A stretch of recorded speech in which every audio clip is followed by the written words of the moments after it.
Muy buenas, gente. En este video vamos a explicar sobre la morfología y anatomía de las hojas en las gimnospermas.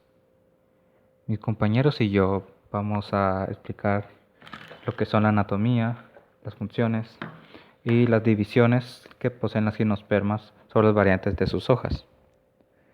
Empezamos con la anatomía de la hoja, que como ejemplo usamos la acícula del pino, que es una de las hojas más características de las gimnospermas. En las capas que se pueden observar está la exodermis y epidermis, que protegen la hoja, el tejido de transfusión, que permite el paso del agua a las traqueidas, los sales vasculares, que transportan el agua y los demás nutrientes, los conductos resiníferos, que conducen la resina en sí, los estomas, que permiten o dan permiso del paso de oxígeno hacia la hoja, la endodermis, que es una capa que cubre el tejido de transfusión y las asas vasculares, y el mesófilo, que se encarga de la vía respiratoria. En la vía respiratoria de las gimnospermas naturalmente son de C3, absorben el oxígeno, el CO2, lo expulsan. El objetivo es conseguir azúcar y lo hacen a través del ciclo de Calvin. En algunas especies, en gimnospermas, usan CAM, la vía CAM o CAM, que tienen una alternación de noche y día en su fusión. El día es ciclo de Calvin y en la noche usan otra técnica de PP carboxilasa y entre otros ácidos orgánicos. Entre las divisiones que tenemos de las gimnospermas está la acidofita, la coniferofita, la ginkgofita y la nietofita. En la nietofita tienen una mayor población del pérmico, hojas grandes, dispuestas en espiral opuestas y retinervas. Tienen un terminal de penaxo, una hoja pinnaticompuestas, acinticanadas o escomiformes.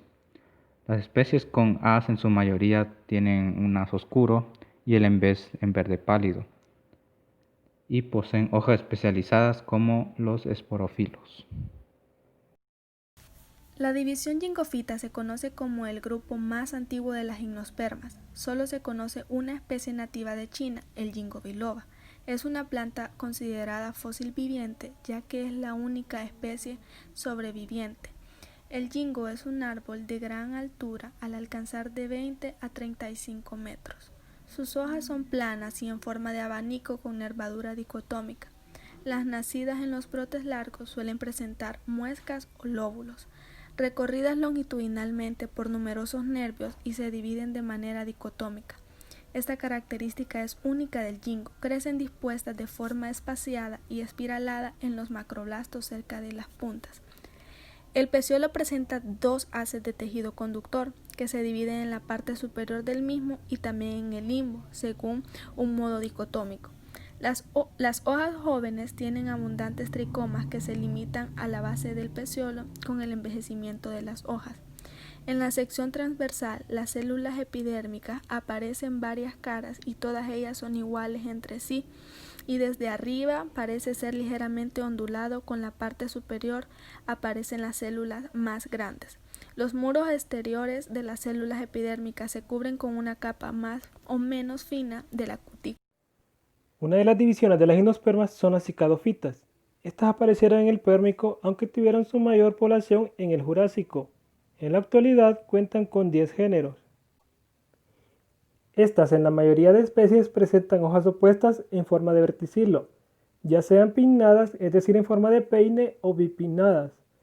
Una de las características es que estas plantas son dioicas, por lo tanto presentan megaesporófilos, es decir, hojas portadoras de megaesporas. Estas no poseen ápice y al madurar alojan los gametos femeninos. El proceso que ocurre cuando se desarrollan las hojas jóvenes se le conoce como vernación circinada. En las amias se puede encontrar un color verde brillante en el haz. Este grupo, al igual que la cebolla, presenta unas hojas modificadas para protección de las yemas de la planta. Estas son en forma de escama y se les conoce como catáfilas. En Cicadofitas, cada año hay una nueva producción de hojas, que es importante para calcular la edad de la planta. En esta división no es común encontrar tricomas externos en las hojas. En el género Strangeria se encuentran tricomas absorbentes, pero estos solo duran mientras la hoja es joven. En la parte interna de la hoja de estas plantas encontramos estomas hundidos que se alojan en la epidermis inferior. Estos son responsables del intercambio gaseoso. Las venas en las hojas poseen tejido de transfusión. Este es un tejido de conducción compuesto por traqueidas y parénquima, y este se extiende hasta la lámina foliar.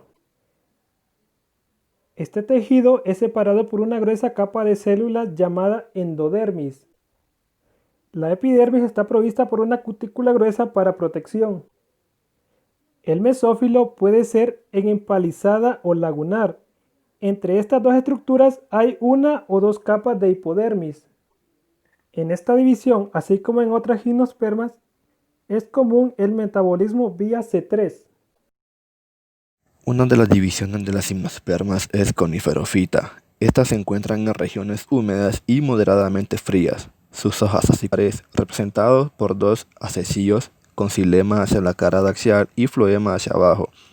Los haces están rodeados por un tejido particular, el tejido de transfusión, típico de gimnospermas, que comprende dos clases de células, que son las parenquimáticas, que están vivas con celulósica, y las traqueidas de transfusión, muertas, paredes lignificadas con puntuaciones areoladas. Este tejido puede observarse en la mayor parte de las gimnospermas. Estas varían en cantidad y disposición. El tejido de transfusión está separado del parénquima clorofiliano por una capa de células con muy gruesas, endodermis o vaina protectora. En tempranos presenta descáspare y a la madurez tiene paredes secundarias lignificadas con berina confinadas paredes anticlinales. Las haces vasculares están rodeados por una sola vaina parenquimática. En algunas especies con limbo laminar, el mesófilo está diferenciado en parénquima en empalizada y lagunoso. En Araucaria y Podocarpus, el mesófilo es isobilateral. Hay parénquima empalizada a ambos lados. En Araucaria, la hipodermis es esclerosada de hasta 5 capas de espesor. La dermis está formada por células con paredes gruesas, fuertemente cutinizadas. A veces los lúmenes están completamente obliterados. Por debajo de la misma hay una capa, que es la hipodermis, células de paredes gruesas y lignificadas. Los estomas están distribuidos siguiendo líneas paralelas al eje de la hoja. La hipodermis se interrumpe a la altura de los estomas, de manera que en corte estos se muestran profundamente unidos. Las células oclusivas, situadas más profundamente que las epidérmicas, están en contacto con los del mesófilo. Las hojas de las coníferas son lineales, aciculares, como en forma de aguja o con forma de punzón. En algunas coníferas, las hojas están agrupadas en ramas cortas, en los cuales los internos adyacentes son muy cortos. A su extremo es el falo, como en algunas especies de Pinus, que es una rama corta especializada que consiste en tejido de tallo, una o más hojas aciculares y escamas de yemas basales persistentes. La Coniferofita posee varias familias. Un ejemplo es la Cupressaceae, que posee hojas esquamiformes o aciculares, que son menos comunes. Pueden ser opuestas o estar insertadas en silos de 3. Otra familia es la Taxaceae, que sus hojas son lineares o aciculares y aplanadas. Tienen un solo haz vascular en el centro y se disponen en espiral, pero aparentan estar en un solo plano.